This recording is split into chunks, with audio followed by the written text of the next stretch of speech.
अस्सलामु अलैकुम वरहमतुल्लाहि वबरकातुहू। सुलेमान अहमद आपसे मुखातिब हूँ। चूँकि हर दिन कुछ नए लोग आ रहे हैं इन लेक्चर्स में, तो मैं चाहूँगा कि दो काम करूँ। एक तो अपना क्विक इंट्रोडक्शन दे, दूसरा सीरीज़ में हम कहाँ जा रहे हैं। मेरा नाम सुलेमान अहमद है। मैंने इलेक्ट्रिकल इंजीनियरिंग की है यूएस से, यूनिवर्सिटी ऑफ नेब्रास्का से। मेरा जो डिग्री है वो इलेक्ट्रिकल इंजीनियरिंग भी है और उसमें साइकोलॉजी भी है। फिर मैंने 2 साल रिसर्च किए है in semi conductors with US air force and navy. तो मैं टेक्निकली साइंटिस्ट हूँ। फिर अल्लाह के फजल से 10 साल मैंने रिलीफ का काम किया है डिफरेंट वॉर जोन्स में। 6 वॉर जोन्स में मैंने काम किया है, जिसमें बॉस्निया है, चेचनिया है, क्रोएशिया है, आज़रबाईजान है, ताजिकिस्तान है, and I have seen 2 Wars इन अफ़गानिस्तान। मेरी स्पेशलाइजेशन है बिल्डिंग मेडिकल फैसिलिटीज़ इन वॉर्स। तो अगर आप मुझे एक वॉर जोन दे दें तो I can design, construct and staff and manage a medical facility. 18 साल पहले मैं पाकिस्तान आ गया अल्हम्दुलिल्लाह, और पाकिस्तान में मैंने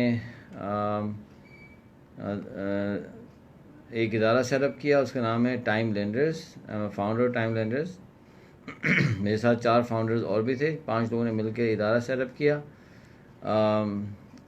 जिसके थ्रू हम ट्रेनिंग और कंसल्टिंग करते हैं। डिफरेंट मैनेजमेंट कोर्सेज हम करवाते हैं और हम बिज़नेस की कंसल्टिंग करते हैं।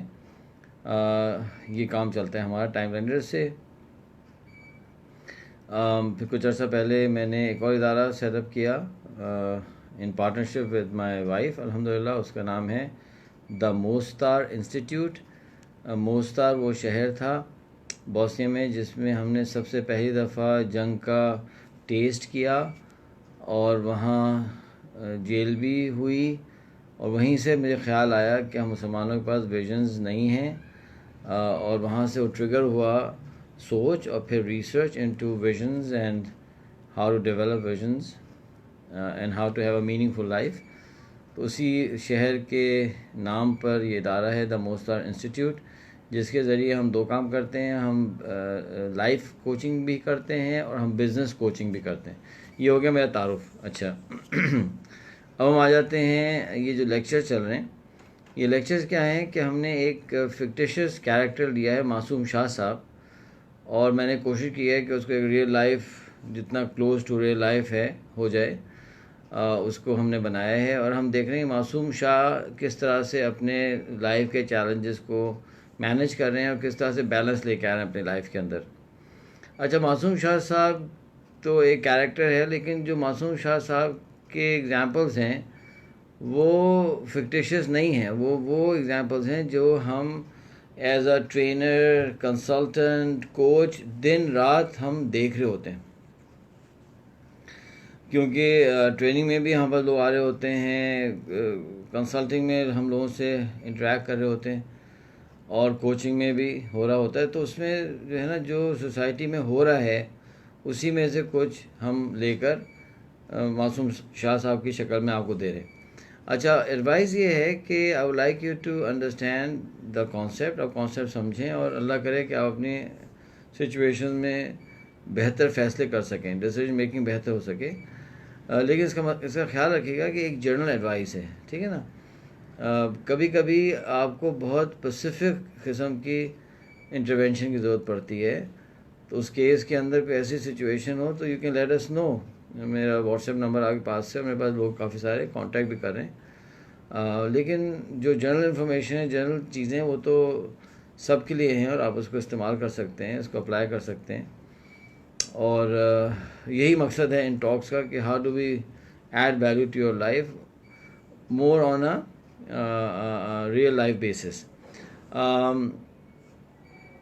हमारे जो, खैर मेरे पास नॉलेज कम है, मैं आलिम भी नहीं हूँ, मेरे पास पीएचडी भी नहीं है। अलबत्ता ये ज़रूर है कि जो मेरे असातिज़ा कराम हैं, जो हमारे टीचर्स हैं, उनके पास बहुत नॉलेज है माशाल्लाह। तो मैं कोशिश यही करता हूँ कि उनसे पूछ लूँ, उनसे एडवाइस ले लूँ। तो जाहिर बात है मेरे पास नॉलेज कम है तो पूछ के चल सकता है इंसान। तो ये है मेरा इंट्रोडक्शन और इन टॉक्स का इंट्रोडक्शन। मैं आपको रेकमेंड करूँगा कि आप लोग जो हैं अपनी फैमिलीज़ के साथ बैठकर ये देखें टॉक्स, और फिर उसको डिस्कस करें और उसको वो करें। चूँकि ये रिकॉर्ड भी हो रहा है और मैं चाहता हूँ कि ये रेपर्टोर ऑफ नॉलेज हो, तो इसलिए मैं कोशिश करता हूँ कि थोड़ा सा रिसर्च कर लूँ अपनी बात करने से पहले, और ज़रा बात ठहर के करूँ ताकि कोई मिसअंडरस्टैंडिंग ना हो और कोई गलत बात ना चल पड़े। इसीलिए मैं थोड़ा सा ठहर के बोलता हूँ। तो मुझे लोगों ने को रेकमेंड भी किया कि आप तेज़ बोलें, या थोड़ा सेशन 20 मिनट का हो या 15 मिनट का हो। तो बहुत माज़रत के साथ तेज़ तो मैं नहीं बोल सकूँगा, मेरे पास नॉलेज ही कम है, तो मैं तो बहुत सोच के बोलना पड़ेगा, तो आप प्लीज़ उसको माइंड ना करें। दूसरा ये कि जो टॉपिक्स मैं लेके चलना चाहता हूँ वो 15 मिनट के हों, मतलब उसको कवर नहीं कर सकते 15 मिनट ना, घंटा हमें ज़रूरी है। तो उसमें ये कर सकते हैं कि आप थोड़ी देर हमारे पास देख लें, बिज़ी हों तो चले जाएं, फिर रिकॉर्डिंग तो हो रही है, फिर वापसी में रिकॉर्डिंग को देख लिया करें। अच्छा जनाब, ठीक है जी। तो अब हम शुरू करते हैं। तो इस्माइल अलवी साहब, वी विल स्टार्ट नाउ। अच्छा, तो कहानी ये पहुंची थी कि हमारे जो मोहतरम मासूम शाह साहब हैं, तो मासूम शाह साहब जो है आ गए हैं मैडम मदिया मसूद साहिबा के हस्बैंड के पास, जिनका नाम है सुलेमान अहमद। ठीक है, अब वो उन्हें एडवाइस कर रहे हैं, तो जो कि मैं हूँ राइट। तो अब मैं उनको एडवाइस करूँ, तो मैंने उनसे कहा कि भाई आप जो है एक लिस्ट बना रहे हैं अपने गुनाहों की। तो उन्होंने जो उलमा कराम से बात की, सोचा, तो माशाल्लाह वो जो कल हमने 9 किए थे ना, तो वो तकरीबन कोई 30 गुनाहों तक बात जा चुकी है। तो which was I opening for मासूम शाह साहब। मासूम शाह साहब को फील हुआ, एहसास हुआ कि वो इतने मासूम नहीं हैं जितने वो समझ रहे थे। अच्छा, तो उन्होंने जो है वो लिस्ट लेके आ गए मेरे पास कि जी मेरे ये गुनाह हैं।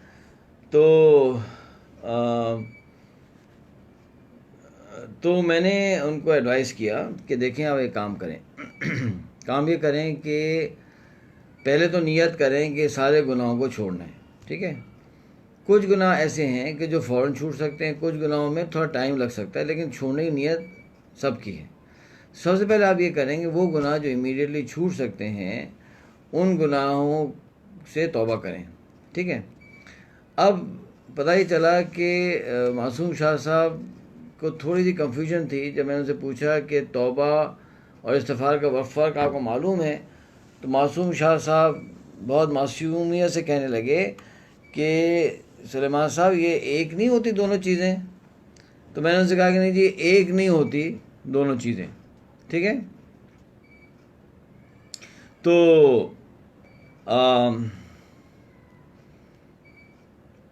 उनको मैंने एक्सप्लेन किया कि इस्तिग़फ़ार का मतलब होता है अल्लाह सुब्हानहू व तआला से माफ़ी मांगना कि अल्लाह मुझे माफ़ फरमा दीजिए, ये होता है इस्तिग़फ़ार। और तौबा क्या होता है? 3 एक्शंस का नाम तौबा होता है। नंबर 1 कि जो गुनाह हमसे हुआ था उस पर निदामत होनी चाहिए, रिग्रेट होना चाहिए, पहला स्टेप। नंबर 2 जो गुनाह हुआ है उसको आप छोड़ दें, स्टॉप कर दें। मसलन आप जो है वो छेड़ रहे हैं किसी को रोज़ाना, तो आप उसको छेड़ने को बंद कर दें। मसलन मासूम शाह साहब ने फरमाया था कि मैं झूठ बोलता हूँ, तो झूठ बोलना बंद कर दें। उन्होंने फरमाया था कि मैं ख़वातीन को देखता हूँ कभी कभी, तो भाई ख़वातीन को देखना बंद कर दें। तो दूसरा क्या है कि आपने वो बंद करना है गुनाह। थर्ड क्या है कि आगे ना करने का आज़म करें कि मैं अब इसको नहीं करूँगा। तो ये 3 चीज़ों का नाम जो है वो तौबा है। ठीक है, अब इनके जो गुनाह हैं हज़रत वाला के, वो 2 तरह के होंगे। एक वो गुनाह होंगे जिसमें हुकूकुल इबाद का मामला होगा। फॉर एग्ज़ाम्पल गीबत। अब जो गीबत है हज़रत वाला के पास, ये एक ऐसा गुनाह है जिसमें किसी इंसान के हक तलफी हो रही है, ठीक है। और कुछ गुनाह ऐसे होंगे कि जो जिसमें जो है वो उनका अमल होगा, ठीक है। फॉर एग्ज़ाम्पल ख़वातीन को देखना, अच्छा उन्होंने कहा था ना कि खूबसूरत ख़वातीन को देखना, ठीक है। अब ये दो अलग अलग टाइप के गुनाह हैं, एक में हुकूक़ इबाद भी है और एक के अंदर ख़वातीन को देखना भी है। अच्छा जी, जहाँ हुकूक़ इबाद का मामला है तो वहाँ इन्हें करना ये होगा कि जिस शख्स का हक़ मारा है उस शख्स से माफ़ी मांगना ज़रूरी है। अगर उसने माफ़ किया तो गुनाह माफ़ होगा, नहीं किया तो गुनाह माफ़ नहीं होगा। ये है रूल। अल्लाह सुब्हानहू तआला चाहे तो कोई भी एक्सेप्शन कर सकते हैं, वो अल्लाह सुब्हानहू तआला का मामला है, हमें उसका इतना इल्म नहीं है, हमें तो एक रूल सिंपल बता दिया गया, ठीक है।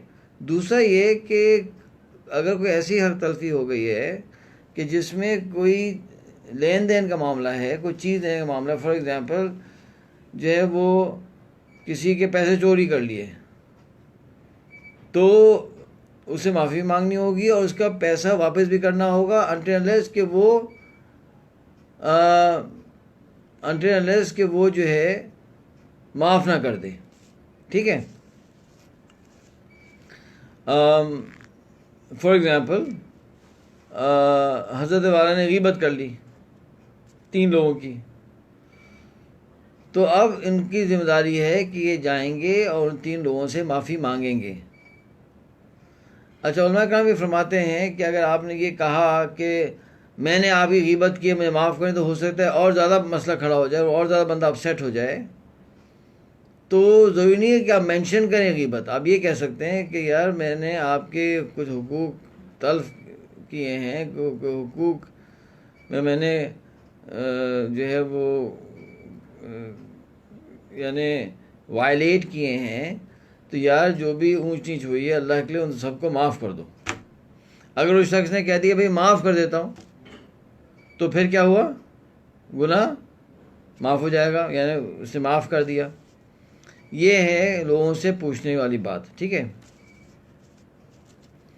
अब नेक्स्ट स्टेप क्या है? नेक्स्ट स्टेप ये है कि इस्तिग़फ़ार करनी होगी। इस्तिग़फ़ार का मतलब ये अल्लाह सुब्हानहू तआला से माफ़ी मांगनी ज़रूरी है, इसलिए कि अल्लाह ने फरमाया था ना ग़ीबत मत करो। जब हमने ग़ीबत की थी तो हमने अल्लाह सुब्हानहू तआला का भी हुक्म तोड़ा है, तो हमें अल्लाह सुब्हानहू तआला से भी माफ़ी मांगनी चाहिए, ठीक है।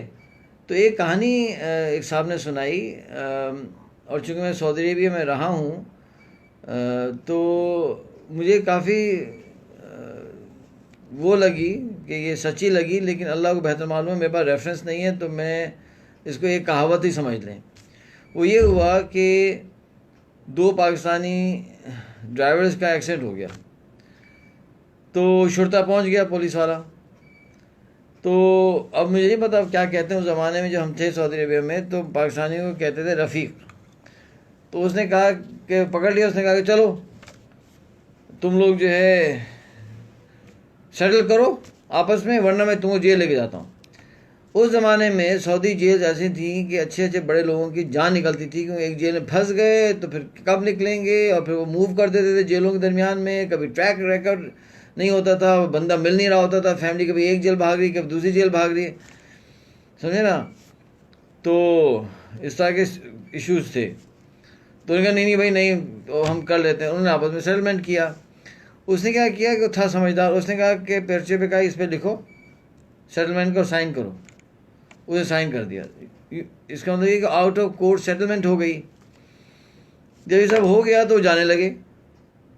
उसने तुम लोग कहाँ जा रहे हो, इधर आओ, इधर आओ, क्या लेना यार, फिर मतलब इधर आओ। अच्छा, वो सऊदी जो है ना कभी कभी बात इस अंदाज से करते हैं कि बड़ा सख्त अंदाज से कभी बात करते हैं, तो लोग अक्सर ये कहते हैं कि ना ये बड़े बदतमीज़ होते हैं। असल में मसला बदतमीज़ी का नहीं है, वो स्टाइल उनका ऐसा होता है। वो लोग आपस में भी बहुत ऐसे ही बोलते हैं। जैसे जब मैं यूएस में था तो जो हम मलेशियन थे ना, वो मुझसे कहते थे कि जब तुम लोग पाकिस्तानी आपस में बातें करते हो ना, तो हमें ऐसा लगता है तुम लोग लड़ रहे हो, क्योंकि मलेशियन अक्सर ना बहुत ही मियाँ मियाँ मियाँ मियाँ बहुत धीमे धीमे बातें करते हैं, उनका स्टाइल अलग है। चेचनिया में जब चेचन आपस में बातें करते थे तो मुझको लगता था कि चेचन लड़ रहे हैं। एनीवे, उसने बड़ी सख्ती से बुलाया या इनको सख्ती नज़र आई तो उसने कहा कि इधर आओ, तो उसने कहा भाई आपने तो कहा था कि हम जो है हम सेटलमेंट कर देंगे, तुम छोड़ दोगे, तुम फलाना कर दोगे, तुम हमें पकड़ रहे हो, बुला रहे हो, हमने साइन भी कर दिया। उसने कहा भाई इजी बात तो सुनो। उसने कहा ये तो तुमने आपस में सेटलमेंट किया है ना मेरे भाई, ये जो गवर्नमेंट का रूल तोड़ा है जिसकी वजह से ये एक्सीडेंट हुआ है, भाई किसी कोई रॉन्ग वे आया होगा या किसी ने कोई सिग्नल तोड़ा होगा, तो ये जो तुमने रूल तोड़ा है तो इसका जुर्माना मैं भरूंगा गवर्नमेंट ऑफ सऊदी अरेबिया को, the kingdom of Saudi Arabia को। वो तो भरते हुए जाओ, इतनी जल्दी क्या है। ये कहाँ, ये एक मेटाफोर है, इस्तारा है कि भाई आपने अगर आपस में सेटलमेंट कर ली ये बहुत अच्छी बात है, लेकिन प्लीज़ अल्लाह सुब्हानहू व तआला से भी माफ़ी मांगिए कि अल्लाह ताला मैंने आपका हुक्म तोड़ा था, बहुत सॉरी, गलती होगी, मैं नहीं करूँगा फिर, अल्लाह मियाँ मैंने आपका हुक्म तोड़ा है। दो चीज़ें हो गई, उस बंदे से माफ़ी मांग ली, मासूम शाह साहब सुन रहे ना। उसके बाद आपने क्या किया कि आपने अल्लाह सुब्हानहू व तआला से माफ़ी मांग ली। अच्छा, थर्ड काम क्या है कि आपने तौबा करनी है। तौबा में पहला निदामत, तो अक्सर निदामत तो होती है गुनाहों की, दूसरे एक उसको छोड़ दिया, स्टॉप कर दिया। थर्ड ये है कि अब आगे ना आने का आज़म किया कि अब नहीं मैं गुनाह करूँगा। अब इसमें एक कन्फ्यूजन है मासूम शाह साहब को, तो देखें कि आपको भी ना हो। वो कन्फ्यूजन ये है कि लोग, मासूम शाह साहब ने ये कहा मुझको कि सुलेमान साहब ये जो गीबत है ना, गीबत, इससे तो मैं तौबा कर लेता हूँ, लेकिन ख़वातीन को जो मैं देखता हूँ ना, इससे थोड़ा सा भी मैं नहीं कर सकूँगा। सुलेमान साहब मुझे कुछ दिन दे दें। मैं अभी कुछ दिन क्यों लेना चाहते हैं आप मासूम शाह साहब हैं? सुलेमान साहब देखें ना, इतनी आदत हो गई है कि वो अगर मैंने तौबा की, मुझे मालूम है कि शायद फिर 2-4 दिन बाद कोई खूबसूरत खातून गुजरेंगी तो मेरी निगाह फिर उठ जाएगी ना। तो एक काम करें, मुझे थोड़ा प्रैक्टिस करने दें, जब एक दफ़ा मुझे तसल्ली हो जाएगी कि मेरी निगाह नहीं उठेगी, उठ गई तो हटा लूँगा, जब इसकी प्रैक्टिस कर लूँगा तो फिर तौबा करूँगा।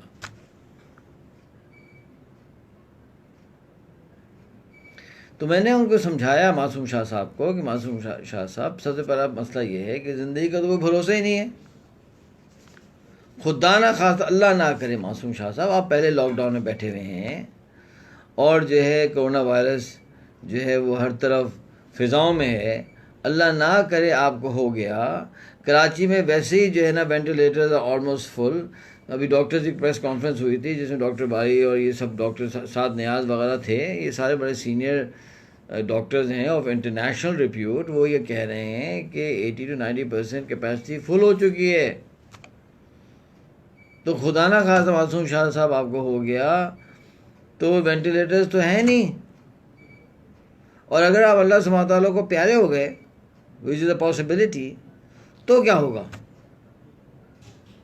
तो मासूम शाह साहब फरमाने लगे कि नहीं सुलेमान साहब ऐसी बातें नहीं करें, ऐसा ना करें, डराएं मत, इंशाल्लाह मैं ज़िंदा रहूँगा, इंशाल्लाह नहीं होगा कुछ। भाई मैं कब कह रहा हूँ कुछ नहीं होगा, मैं तो कहता हूँ अल्लाह ताला आपको 100 साल की उम्र दे मासूम शाह साहब। हम थोड़ी चाहते हैं कि आप मर जाएं, हम तो कह रहे हैं कि मर सकते हैं, there is a chance, there is a risk. अगर खुदा ना खासा रिस्क जो है वो मटीरियलाइज हो गया तो क्या होगा। क्या ख़वातीन को, यानी खूबसूरत ख़वातीन को देखने के जुर्म के साथ आप मरना चाहते हैं क़यामत के अंदर। अब मासूम शाह साहब जो हैं, शाह साहब जो हैं, उनका कन्फ्यूजन क्या है। उनके जहन में आ रहा है कि मैंने तौबा की और फिर 2-4-5 दिन बाद फिर गलती हो जाएगी, तो फिर तो फ़ायदा ही क्या है। तो इसका रूल समझें। इस पर तक़ी उस्मानी साहब ने मज़ामीन लिखे हैं और 2 मज़ामीन मैंने ख़ुद पढ़े हैं अल्हम्दुलिल्लाह। उन्होंने फरमाया, आप लोग गौर से सुनिएगा, मुशर्रफ ज़िया लोन साहब, उन्होंने फरमाया, उस्मान अली साहब, अनवर शेख साहब, कि अगर आपने तौबा की और आपने आगे ना करने का आज़म किया और आपके जहन में एक ख़दशा है कि यार शायद ये गुनाह फिर हो जाएगा शायद, तो इस खदशे की वजह से आपकी तौबा की सेहत पे कोई फ़र्क नहीं पड़ेगा। आप तौबा करेंगे, गुनाह हो जाएगा माफ़। ऐसे अब आपने चलना शुरू कर दिया, मासूम शाह साहब आपने चलना शुरू कर दिया, और जो अल्लाह ना करे आप फिसले, क्योंकि आप इंसान तो हैं। आप ये तो नहीं तौबा के बगैर तो आप फरिश्ते बन नहीं गए, पीठ पे पड़ निकले नहीं हैं आपके, आप इंसान के बच्चे ही हैं। आप वही मासूम शाह साहब थे जो पहले से थे। हो सकता है कि 4 दिन के बाद आप फिर फिसल जाएं। अगर आप फिर फिसल जाएं तो आप क्या करें, फिर तौबा कर लें। पिछली तौबा वैलिड रही, फिर तौबा की, अब इन 4 दिन में अगर 2-3 दफ़ा फिसले तो वो गुनाह माफ़ हो जाएगा, फिर आप चलते जाएं। अब तौबा करते जाएं, तौबा करते जाएं, तौबा करते जाएं, करते जाएं, करते जाएं, करते जाएं मासूम शाह साहब, यहाँ तक कि कोरोना वायरस आपको पकड़ ले। एक हदीस है जिसका मफहूम मैं आपको सुना रहा हूँ।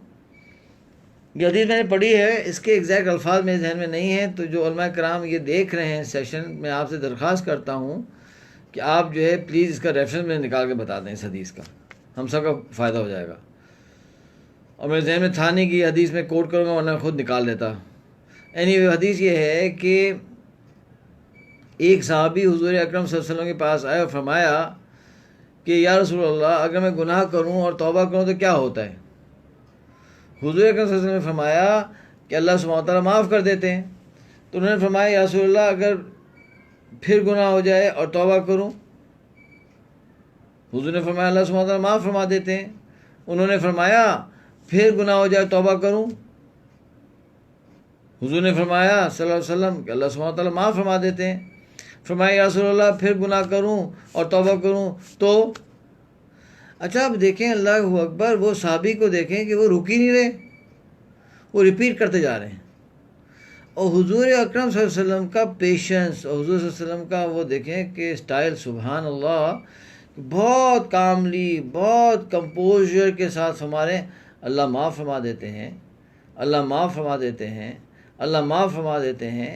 यहाँ तक कि हुज़ूर सल्लल्लाहु अलैहि वसल्लम ने फरमाया, देखो तुम तौबा करते करते तो थक सकते हो, अल्लाह सुब्हानहू व तआला माफ़ करते करते नहीं थकता है।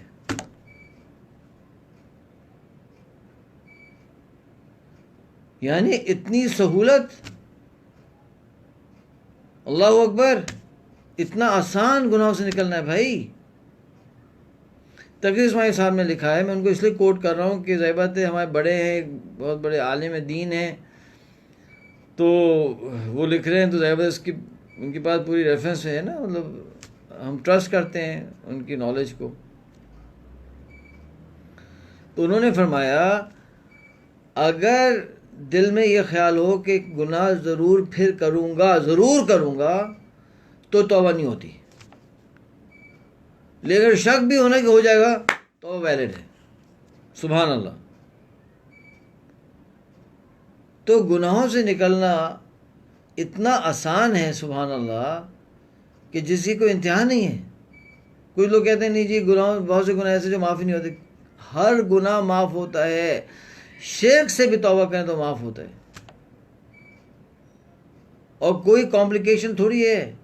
नहीं जी 8 रकात नफिल पढ़ूंगा, फलाना करूँगा, ये करूँ।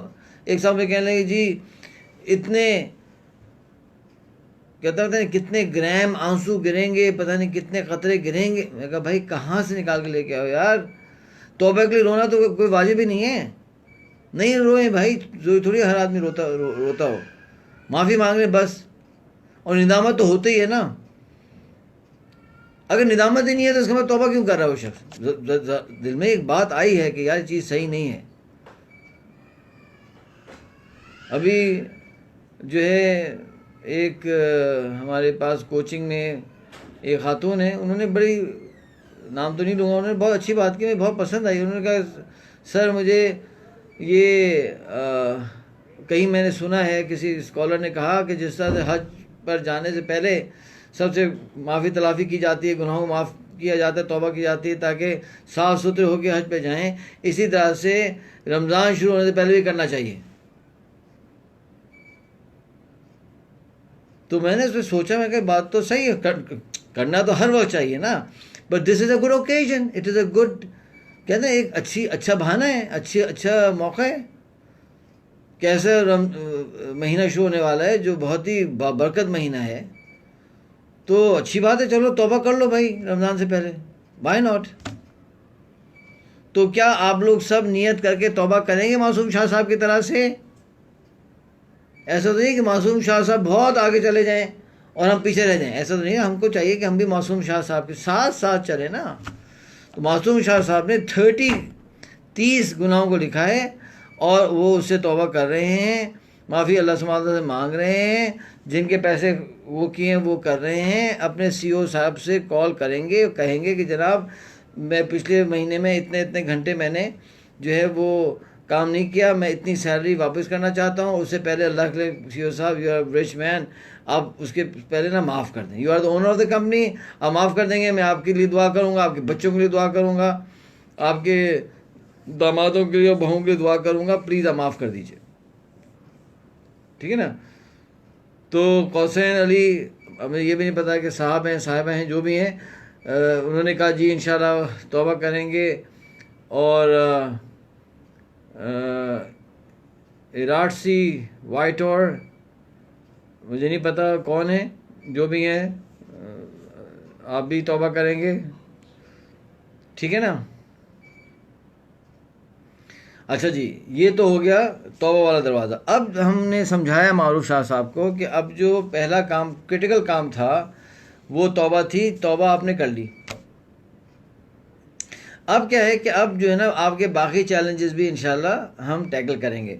अब हमने चलना है पैरेलल, यानी एक तरफ माशाल्लाह से नायला का काम शुरू हो चुका है, एक तरफ जो है वो रिसर्च कर रहे हैं इस बात पे ऊपर कि एक बच्चे को हिफ्ज़ करा देंगे, हुसैन को, हसन को जो है वो द लैब स्कूल, असफरुल हक साहब का लैब स्कूल में दाखिल करवा देंगे ताकि वो कंपैरिजन ख़त्म हो जाए। और उसके महीने बाद फिर वो रिपोर्ट करेंगे कैसा चल रहा है, क्या इससे फ़ायदा हो रहा है, यानी इसका क्या रिज़ल्ट है। तो you have to see that. तो बेटी हो गई, बेटा हो गया, सही है। अब पैरेलल के अंदर इन्होंने अब सोचा कि भाई मैं अब करता हूँ काम अपनी वालदा मोहतरमा के साथ।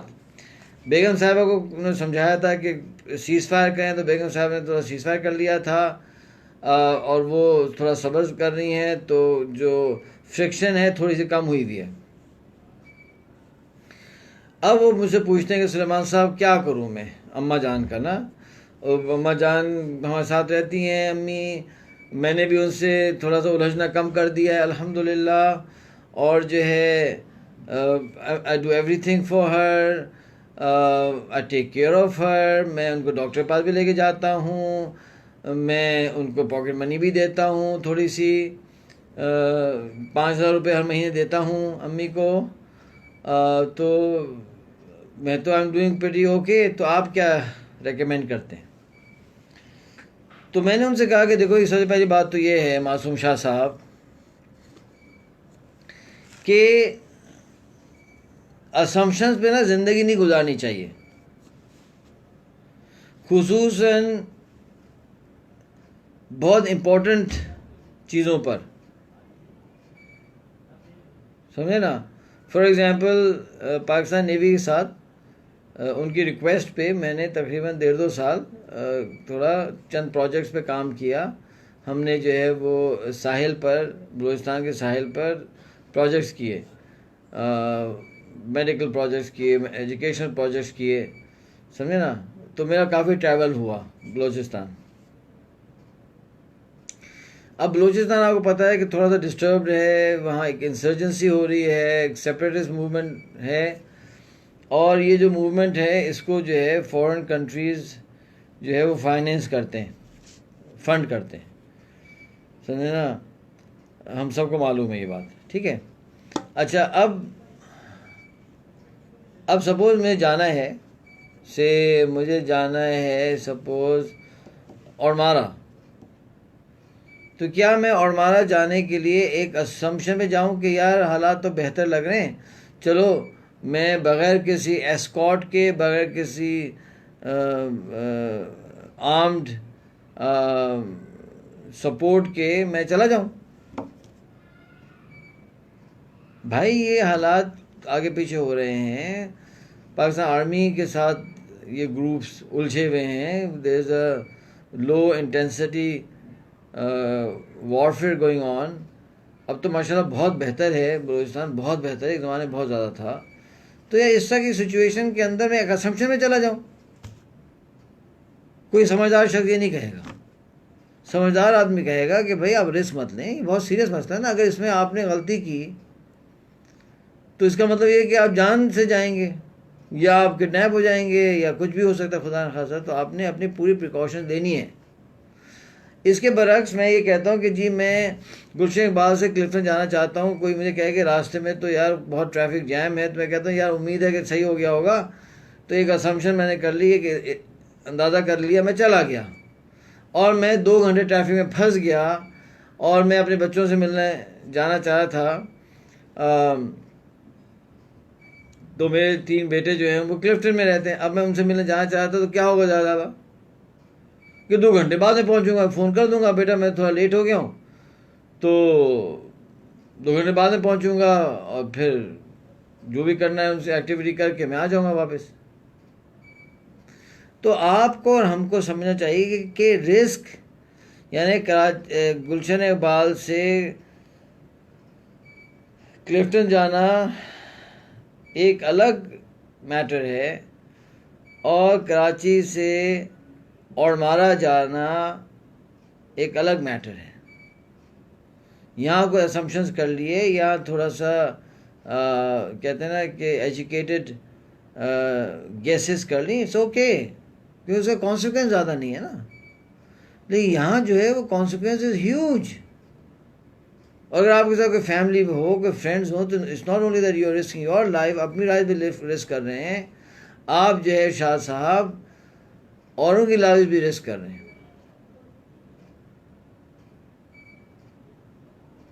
वो हमारे एक दोस्त थे गवादर में, he was you know the commanding officer of the naval base at Gwadar. तो उन्होंने मुझे बाकायदा दिखाया था एक दफ़ा कि वो कुछ अर्सा पहले वो फायर फाइट हुई BLA बलोच लिबरेशन आर्मी की और नेवल व्हीकल्स में 2-3 गाड़ियाँ थी। तो शुक्र अल्लाह का फजल है कि ये they fought it of, ambush हुआ था। तो बताया था कि ये जो टिश्यू बॉक्स रखा हुआ था मेरे गाड़ी के डैशबोर्ड पर, तो उस टिश्यू बॉक्स से जो है ना वो राउंड गुजर गया, बुलेट गुजर गया, अल्लाह ने मुझे बचा लिया। तो मैंने उनसे कहा कि कमरोर साहब, असल में वो जो आपने ना इतने जो कुएं खोदे ना पिछले चंद महीनों में, लोगों से जो है वो चंदा जमा कर करके, ये जो ड्राउट स्ट्रिकन एरियाज़ में जो आपने कुएं खोदे हैं ना, मेरे ख्याल से वो जो सदका है ना वो आड़े आ गया कमरोर साहब, जो इतने करीब से गुजर गई। अब इसको मैं लगाता हूँ, इस रूल को वालदा मोहतरमा पे, मासूम शाह साहब की माँ वालदा पे। देखें, वाले साहब का तो इंतकाल हो चुका है, अभी जो वालदा हैं ये कोई आम चीज़ तो है नहीं ना, ये कोई दोस्त नहीं है, कोई ऑफिस के कॉलीग नहीं है। अब ऑफिस के कॉलीग और दोस्त ऐसे हैं जैसा कराची से गुलशन इकबाल से जाना हो क्लिफ्टन। तो मासूम शाह साहब, ये जो आपका अम्मा है ना, आपकी अम्मा, ये ऐसा है जैसे कराची से जाना है और मारा।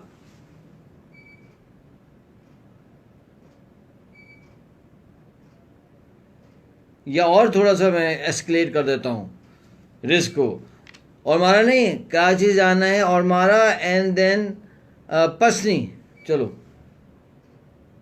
वो और ज़्यादा डिस्टर्ब्ड है वो एरिया।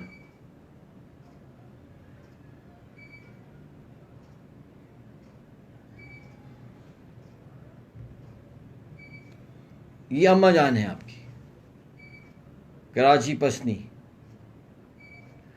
तो you can not work on assumptions. तो क्या करना चाहिए? सिंपल, पहली बात तो ये है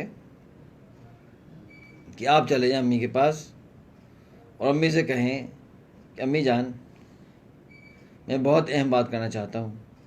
वो बहुत अहम बात यह है कि पैदाइश से लेके अब तक अम्मी जान, बहुत दफ़ा ऐसा हुआ है कि मैंने आपकी दिलादारी भी की है, मैंने आपको आपके हुकूक पामाल भी हो गए हैं अम्मी जान, इंसान का बच्चा हूँ, वो के नाम आपने मासूम रखा था, लेकिन मैं उतना मासूम नहीं हो सका जो आपकी ख्वाहिश थी अम्मी जान। अल्लाह के लिए मैं एक दरख्वास्त करना चाहता हूँ कि आप मुझको माफ़ कर दें।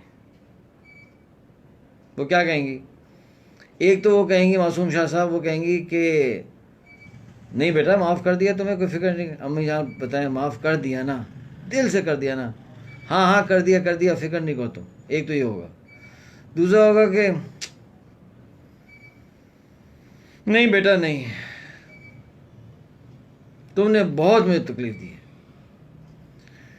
तो ना तो मैं तुमको माफ़ करूँगी ना मैं तुमको अपना दूध माफ़ करूँ। अरे तेरी, तो मासूम शाह साहब तो इस तरह उछल जाएंगे ना, ऐसे ऐसे। उनको जो है कराची पसनी के दरमियान में जो है ना वो BLE नज़र आएगी सर।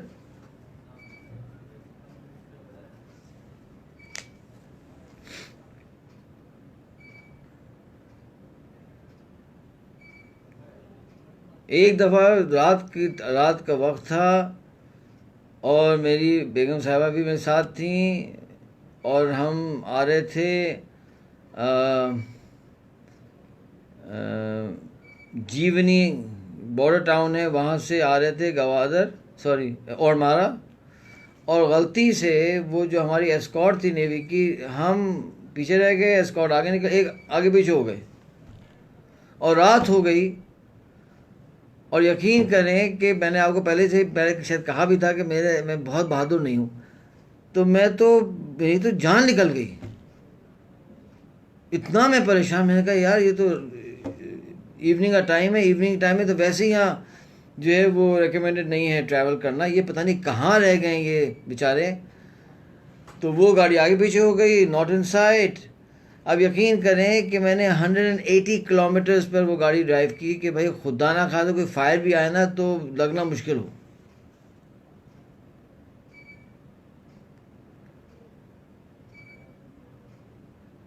मासूम शाह साहब की कहानी सुन रहे हैं ना आप?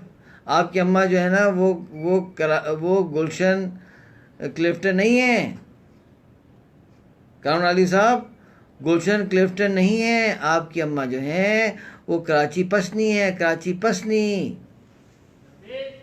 अब अम्मा ने अगर ये कह दिया तो अब हमने ट्रेन किया किसको? मासूम शाह साहब को। ट्रेनिंग ये थी, खुदा ना खास्ता मैंने ये कहना तो मासूम शाह साहब आपने डाइव लगानी और अम्मा का पाँव पकड़ लेना और सर पाँव पे रखकर माफ़ी मांग ले भाई।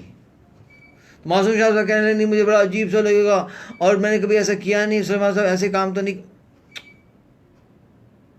भाई बेहतर है कि अभी अजीब सा लगे, अभी आपको शर्मिंदगी हो, जब आपने बदमाशी की है, अम्मा को दुख दिया है, तो यार देखिए ना, most of the good things in life come at a price. ये तो नहीं है ना कि आपको एक अच्छी चीज़ भी मिल जाए और आपकी कुछ करना भी नहीं पड़े। और अगर आपने कोई गलत काम किया है तो यार उसकी प्राइस भी तो पे करो ना यार, ये तो तरीका सही नहीं है ना।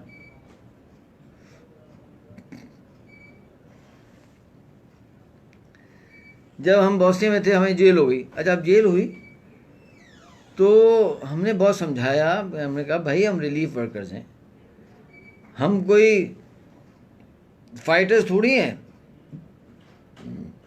तो वो क्रोएशियंस ने पकड़ा था, कहते थे, खैर अकेले तो नहीं थे हम, हमारे कैंप के अंदर 500 लोग थे, अक्सर सिविलियंस थे। तो वो कहते थे कि देखो आपने अगर खाना भी दिया है ना मोस्तार में, तो आपने हमारे दुश्मनों को स्ट्रेंथन किया है टू फाइट अस, ताकि हमसे लड़ सके। तो ये भी बहुत बड़ा क्राइम है, दैट्स अ क्राइम। चलो भाई चलो चलें, अगर आप समझते हैं तो हम क्या बोल, बहस तो कर नहीं सकते, हम क्रिमिनल हो गए। अब पहले तो चंद दिन तो ठीक रहा, उसके बाद जो है वो पिटाई शुरू हो गई। अब जब कुटाई पिटाई होती थी तो मैं दिल में सोचता था कि यार देखो सुलेमान अहमद साहब, आखिर वाकई बात तो ये लोग सही कहते हैं कि जो हम खाना देते थे तो वो मुसलमानों को ज़्यादा था, और अक्सर जो है जो शहर में मर्द थे सारे आर्मी में थे, मतलब वो था ना, it was a complete draft, यानी every man who can fight has to be fighting. Army थी नहीं बेचारों की, तो वो हमारे खाना खा के, तो हमारा खाना बच्चे भी खाते थे, ख़वातीन भी खाती थी, और जो है वो रहबत है उनके शौहर भी खाते थे जो आर्मी में होते थे। तो एक तरह से एक बात तो सही कह रहे हैं। तो मेरा जो है ना जो दुख है वो कम हो जाता था। मैं कहता चलो यार, जब एक उनके हिसाब से हमने जुर्म किया है, अब वो कुछ थोड़ा मार रहे हैं, पीट रहे हैं, डंडे मार रहे हैं, तो ठीक है, चलो जुर्म किया तो कुछ ना कुछ पिटना तो है। अब ये तो नहीं हो सकता ना कि अब जुर्म भी करते चले जाएं और आगे पिटाई भी ना हो, ऐसी बात भी नहीं है ना। तो इसलिए थोड़ा सा हिम्मत हो जाती थी पिटने की। तो भाई मासूम शाह साहब, आपने जो अम्मा जान को तंग किया है तो यार थोड़ा सा तो प्राइस पे करो ना, पड़ जाओ पाँव में। अम्मी से कहें कि अम्मी अगर आप नहीं माफ़ करेंगे ना, मैं आपके पाँव नहीं छोड़ूंगा। और थोड़ा सा रोना भी तो सीखें। अब कितने लोग में कहते हैं हमें रोना नहीं आता। भाई आप अम्मा के पाँव पकड़ के कोई ऐसी बात सोच लें जिस पे रोना आ जाए। ये फ़र्ज़ वाजिब है कि आप अम्मी को बताएं कि नहीं अम्मी, मैं पाँव आगे पकड़ा हुआ हूँ ना, रोना उस पर कर रहा हूँ जो मेरी बेगम ने मेरी पिटाई की थी। ऐसा तो ना करें ना। या मेरा फाइनेंशियल लॉस हो गया, लोग रोते हैं उसके ऊपर, उसको सोच के रो लें। लेकिन रो लें, हो सके तो आपके आंसू देख कर उनका दिल नरम हो जाए। अम्मी मैं नहीं बच सकता दुनिया में, ना बच सकता आखिरत के अंदर, दुनिया बर्बाद हो जाएगी, आखिरत बर्बाद हो जाएगी। अल्लाह के लिए अल्लाह का खौफ करो अम्मा, कुछ तो माफ़ कर दो, छोड़ दो, नहीं करूँगा फिर। मैं कहते रहा हूँ, आप जो कंपनसेशन चाहती हैं मैं दे दूँगा अम्मा, जो कहती हूँ दे दूँगा। जान मांगे जान दे दूँगा, अल्लाह के लिए मैं माफ़ कर दूँ अम्मा, अल्लाह के लिए माफ़ कर। अच्छा फिर भी ना माने, एक और तरीका है, एक डंडा रखें, पकड़ा दें अम्मा को। अच्छा चलें, आपको नहीं माफ़ करना, मार लें, चलें। आपको दिल चाहता होगा ना डंडा मारने का, जब मैं आपको तंग करता था, हाँ बिल्कुल चाहता था तुमको मारने का दिल, अम्मा आज मार लो, भले ज़ोर से मार लो, लेकिन प्लीज़ अम्मी जान मुझे माफ़ कर दें यार। तो मैं आपको लिख के देता हूँ कि 99% एग्जैक्टली, तो अल्लाह को बेहतर मालूम है, माँ ऐसी होंगी जो माफ़ कर देती हैं। ठीक है, सही है, सही है। अब वो होती हैं कोई 0.01%, 0.05%, थोड़ी तो होती होंगी, नहीं माफ़ करूँगी जहन्नुम में जाओ। अच्छा खुदा ना खासा ऐसी कोई माँ हो तो उनसे माफ़ी कैसे लेनी है, उसके लिए एक बहुत चंद स्पेशल ऑपरेशंस करने पड़ते हैं। तो वो अब मैं इतना टाइम नहीं है कि सबको बताऊं। अगर कोई ऐसी सिचुएशन हो तो आप मुझे व्हाट्सएप करें, तो will try to find a solution for you, don't worry. तो मेरा नंबर फैसल ख्वाजा साहब आप टाइप कर दें, वो है 0333-229-3100। प्लीज़ मुझे मैसेंजर ना कीजिएगा मैसेज, बल्कि मुझे व्हाट्सएप कीजिएगा ताकि मैं उनको देख सकूं। अब हुआ क्या, मासूम शाह साहब गए, मासूम शाह साहब माफ़ी मांगी और अल्हम्दुलिल्लाह पाँव पड़ने नहीं पड़ा। मान कर नहीं बेटा मैंने माफ़ कर दिया, तुम्हें तकलीफ़ तो दी है लेकिन चलो खैर तुम माफ़ी मांगते हो, शुक्र, माफ़ कर दिया। मासूम शाह साहब का दिल थोड़ा नरम था। मासूम शाह साहब जो है वो रो पड़े और रो के माँ को गले लगा लिया। और जो है वो माँ भी ज़ाहिर मासूम शाह की माँ ही थी, वो भी थोड़ा इमोशनल हो गई। दोनों माँ बेटा गले लगकर रोए 5 से 10 मिनट। कमरा बंद था ताकि बेगम साहब ना देखें। तो रो के आंसू पोंछ कर चलो पहला स्टेप तो हो गया। वाह सुबहान अल्लाह, मासूम Shah is in business now, he is okay. अब ये कि आज के दिन के लिए मासूम शाह साहब के लिए काफ़ी अच्छा दोस्त था। अब वो अम्मा को सॉरी कह के निकल आएंगे। अब जाएंगे अगले दिन फिर, अब आएगा सेकंड, कहते हैं ना सेकंड सीन। सेकंड सीन ये है कि अब तो आप आ गए हैं MPLs के ऊपर, आप अदल के ऊपर आ गए, अम्मा से माफ़ी मांग ली। जैसे अम्मा से माफ़ी मांग ली, दुआएं भी मिली, तो अब जो है वो मासूम शाह की किस्मत अब जागने शुरू हो जाएगी इंशाल्लाह, चीज़ें होना शुरू हो जाएंगी ना। गुनाहों से माफ़ी मांग रहे हैं, अल्लाह सुब्हानहू व तआला फरमा रहे हैं, मोहम्मद हयात खान साहब ने एक बड़ी अच्छी वीडियो बताई कि हसन बसरी रहमतुल्लाह अलैह, जो कि उन्होंने बड़ा अच्छा बताया, मुझे तो नहीं पता था। उन्होंने फरमाया कि हसन बसरी ताबई हैं, जिस तरह से सहाबा कराम के अंदर अबू बकर सिद्दीक़ का, हज़रत उमर का मकाम है, इस तरह से ताबईन के अंदर हसन बसरी का मकाम है। तो फरमाया हसन बसरी के पास एक शख्स आया, कहा कि खेती में नुकसान हो रहा है, फरमाया इस्तिग़फ़ार करो। कहा जो है एक और मसला, कहा इस्तिग़फ़ार करो। कहा बीमार हो तो फरमाया इस्तिग़फ़ार करो। तो लोगों ने कहा हर चीज़ में इस्तिग़फ़ार कह रहे, तो उन्होंने कहा हाँ। तो कुरान की एक आयत से उन्होंने इस्तेदलाल किया कि जिसमें अल्लाह ने नूह अलैहिस्सलाम ने फरमाया अपनी कौम से कि जब तुम इस्तिग़फ़ार करोगे तो अल्लाह सुब्हानहू व तआला बारिश में बरसाएगा, अल्लाह ताला मसाइल हल करेगा, अल्लाह सुब्हानहू व तआला रिज़्क़ में बरकत देगा। तो इस्तिग़फ़ार तो बहुत बड़ी चीज़ है ना। अब वो इस्तिग़फ़ार भी कर रहे हैं, अम्मा से माफ़ी भी मांग रहे हैं, तो डेफिनेटली चीज़ें होना शुरू हो जाएंगी। अल्लाह सुब्हानहू व तआला फरमाते हैं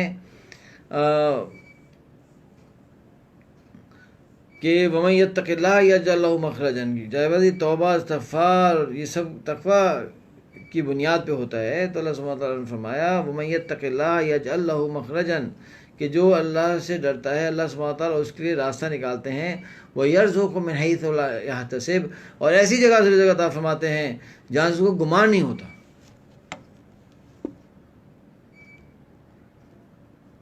तो अब तो मासूम शाह जो है, इनके लिए तो अल्लाह के वादे ट्रिगर हो गए, अभी अल्लाह के वादों में आ गए।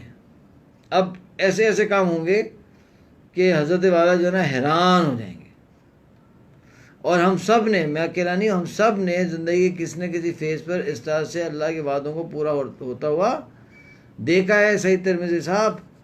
अच्छा जनाब, नेक्स्ट दिन चले गए, जाके उन्होंने फरमाया कि अम्मी जान आपने माफ़ कर दिया, बहुत अल्लाह का एहसान है, अब मैं चाहता हूँ ना कि आप खुश हों।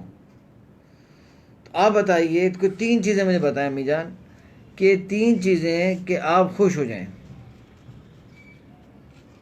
या आपकी कोई परेशानी है जो दूर हो जाए। अम्मी जान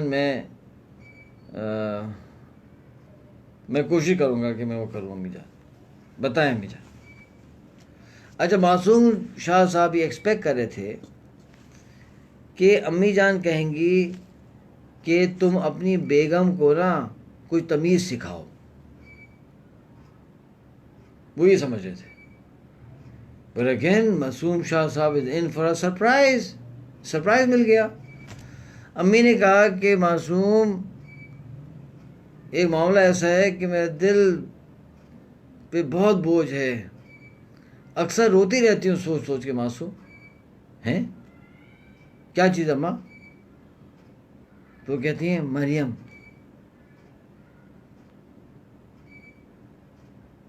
के लिए बहुत परेशान हूँ कि मैं चाहती हूँ कि मेरी ज़िंदगी में मरियम की शादी हो जाए, वो अपने घर चली जाए। मासूम शाह परेशान।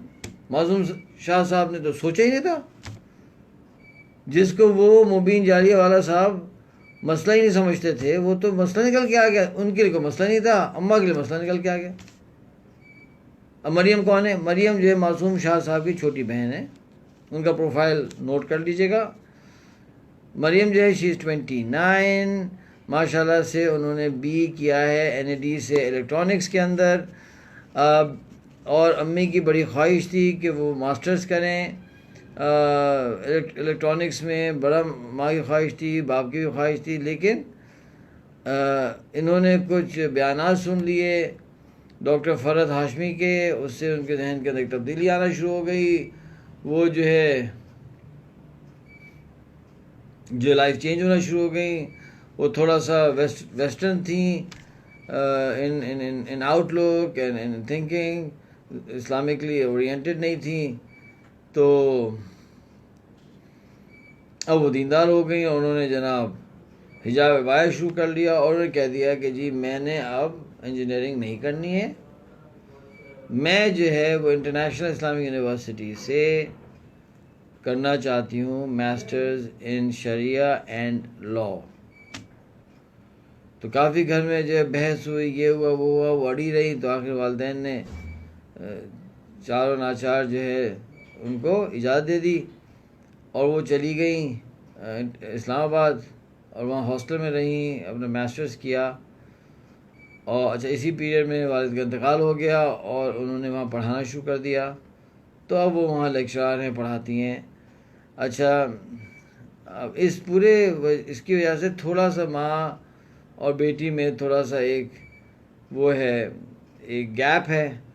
और चूँकि जो मासूम शाह साहब के रिश्तेदार हैं वो लोग बहुत ज़्यादा रिलीजियसली ओरिएंटेड नहीं हैं, तो जो मुमकिन रिश्ते थे वो नहीं आए। कुछ रिश्ते आए तो अम्मी ने ये कहकर मना कर दिया कि जी मेरी बेटी तो मास्टर्स की हुई है, लड़का कम से कम मास्टर्स होना चाहिए। और जो है कुछ और रिश्ते आए, उसको जो है उनको हमारी मोहतरमा मरियम साहबा ने रिजेक्ट कर दिया कि रिलीजियस नहीं है। अब कोई ऐसा बंदा हो जो रिलीजियस भी हो, उसके बाद मास्टर्स या पीएचडी भी हो। अच्छा, वालिद साहब जो हैं वो हैं नहीं, मासूम शाह साहब मासूमियत में अपने काम में बिज़ी हैं, तो ये ख़ातून थोड़ी सी इग्नोर हो गई और जिसकी वजह से एज बढ़ते बढ़ते अब 29 हो चुकी है। अब अम्मा जान जो है उनका दिल थोड़ा नरम पड़ गया है। अब उन्हें गम लगा हुआ है कि मेरी बेटी का क्या होगा, मेरी बेटी का क्या होगा। लेकिन चूँकि बेटे ने कभी इंटरेस्ट भी नहीं लिया, ना पूछा, ना कुछ किया, तो वो किसको कहें। वो ज़्यादा कहती भी नहीं है और वो इंतज़ार कर रही है कि अल्लाह करे कि कोई अल्लाह के गैब से कोई रिश्ता आ जाए।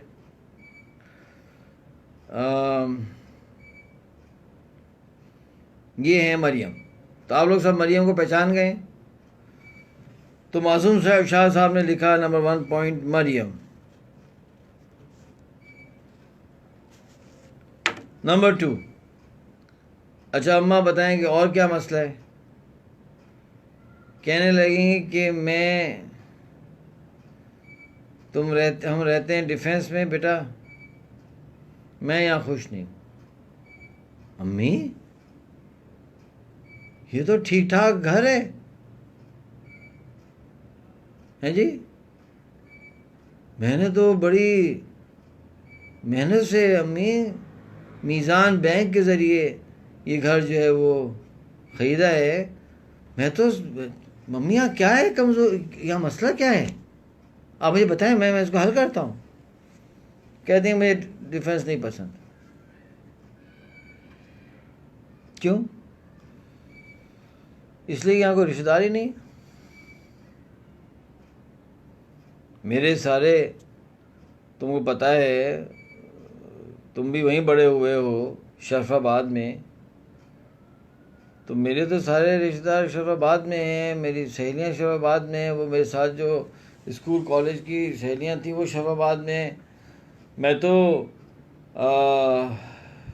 जब तुम छोटे थे मैं तो वॉक करके चली जाती थी। मस्जिद के साथ जो है वो दुकानें थीं, वहाँ से फ्रूट ले लिया, समझे ना।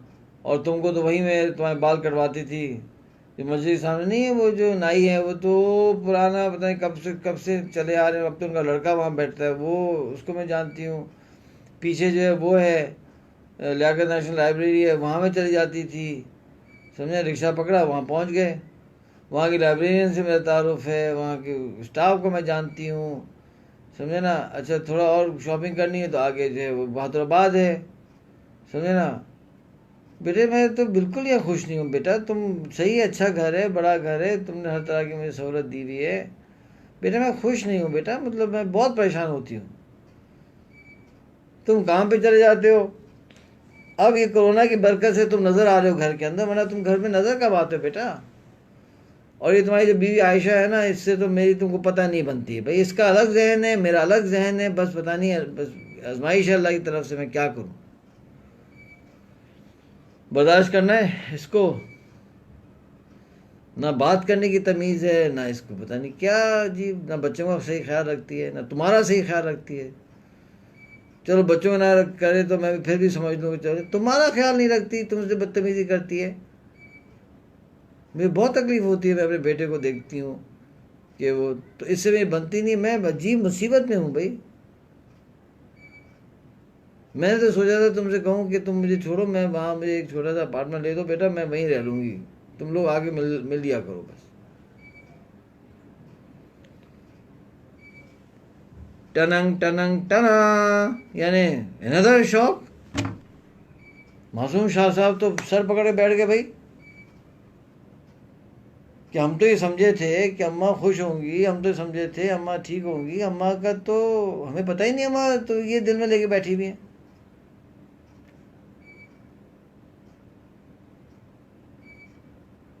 उफ। तो मासूम शाह साहब कहते थे ठीक है अम्मा, मैं लिख रहा हूँ, मैं कुछ करता हूँ, मैं लिख रहा हूँ। अब मासूम शाह के जहन में ना पता नहीं परेशानी शुरू होगी यार। फिर मुझे ना ख्याल है चलो भाई सुलेमान अहमद साहब से पूछ लूँगा कुछ, कोई ऐसा कोई निकालें, कोई हल निकालें कि मैं तो डिफेंस नहीं छोड़ना चाहता। इतनी मुश्किल से मैं वहाँ छोड़ के आया था यार, वहाँ तो सफाई भी नहीं है, कुछ भी नहीं है, एक अजीब मछली बाज़ार बना हुआ है शफाबाद हैं। और मैं आया था यहाँ, मेरा तो ख्वाब था डिफेंस में आगे रहना। फेज 7, वाह व्हाट अ नाइस प्लेस, और माँ ये कह रही है। खैर चल, तो मैं देखता हूँ क्या भाई, शरफाबाद नंबर 3। हाँ अम्मा, तीसरी बात बताएं क्या बेटा? तीसरी बात तो ये तुम्हारी बीवी है आयशा जो है ना, इससे मैं परेशान हूँ मासूम, मैं बहुत सख्त परेशान हूँ इससे। अब इसको फारिग भी नहीं कर सकते ना अम्मा, मतलब ऐसा तो मैंने नहीं सोचा था हैं। तो एक काम करो,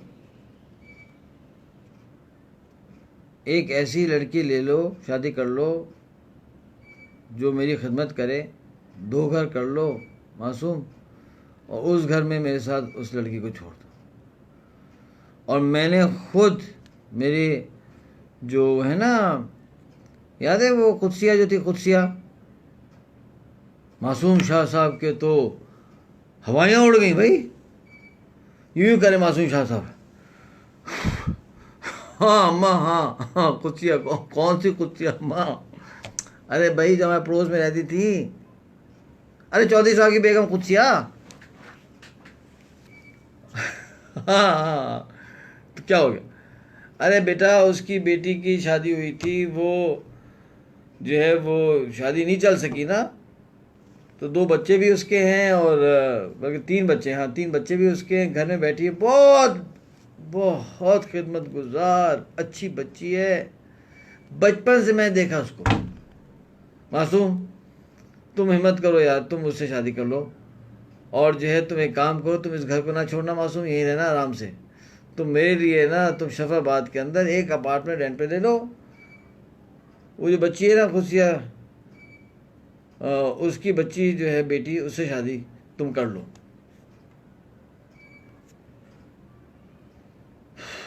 मासूम शाह का तो दिल ये चाह रहा था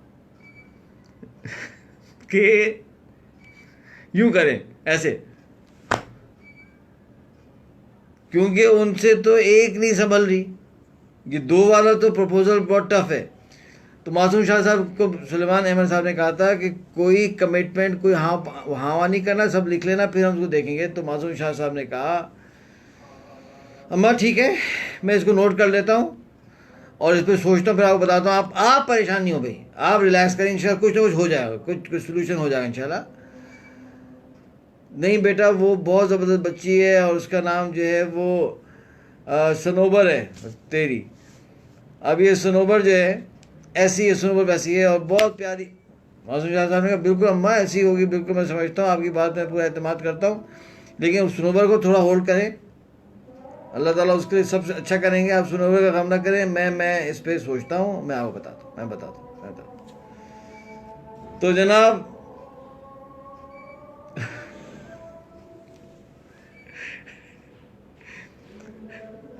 अच्छा, मैं आपके जो कमेंट्स हैं मैं पढ़ तो रहा हूँ, लेकिन मैं इस पर रिस्पॉन्स नहीं करूँगा, यार दुनिया में ऐसा होता है भाई, दोस्तों, बुजुर्गों, भाइयों, बहनों, बेटों, बेटियों, ऐसा होता है। This is, I am not, ये बहुत कॉमन है। और बहुत कुछ ऐसा होता है कि वो मुनासिब नहीं बताना। क्या क्या कहानियां होती हैं भाई, अनबिलीवेबल स्टोरीज यार। उफ। मैं तो, जो लोग मेरे से ट्रेनिंग ले रहे हैं, कोचिंग की, मैं उनसे कहता हूँ बेटा ये काम ऐसा है ना कि पैसे बनाओ ना बनाओ, कुछ करो या ना करो, बोर नहीं होंगे कभी आप। कि हर आदमी आके ऐसी कहानी सुनाएगा, you will be amazed, you know, like it's a novel every day, you reading a novel every day. Oh, हजार टाइम हो चुका है। अच्छा, अब कल हम क्या करेंगे इंशाल्लाह, कि कल मासूम शाह साहब तो अभी बहुत परेशान हैं। इन्होंने 3 मसले हल करने। एक तो मरियम जो बहन है उसका मसला हल करना है ताकि अम्मा राज़ी हों। दूसरा शरफाबाद की जो मोहब्बत है अम्मा की। और तीसरा ये जो सनोबर बीच में उन्होंने डाल दिया ना इक्वेशन के अंदर, इसको हल करना है। तो अब उनको बेचैनी शुरू हो गई कि जी मैंने सुलेमान अहमद साहब से मिलना है और डिस्कशन करनी है। तो वो फिर आते हैं, डिस्कशन करते हैं, और उसका नतीजा क्या होता है इंशाल्लाह वो कल इंशाल्लाह हम उसको डिस्कस करेंगे। मुझे प्लीज़ अपने एडवाइस करें कि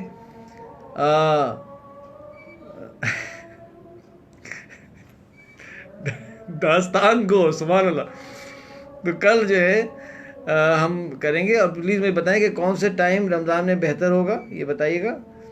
और जो है हाँ, मेरा नंबर ज़रा लिख लें। मैं कल इंशाल्लाह आपके फीडबैक से मैं डिसाइड करूँगा रमज़ान की टाइमिंग। आप ज़रा मेरा नंबर लिख दीजिए 033322933100। तो इंशाल्लाह कल आपसे मुलाकात होगी। अस्सलामु अलैकुम वरहमतुल्लाहि वबरकातुहू।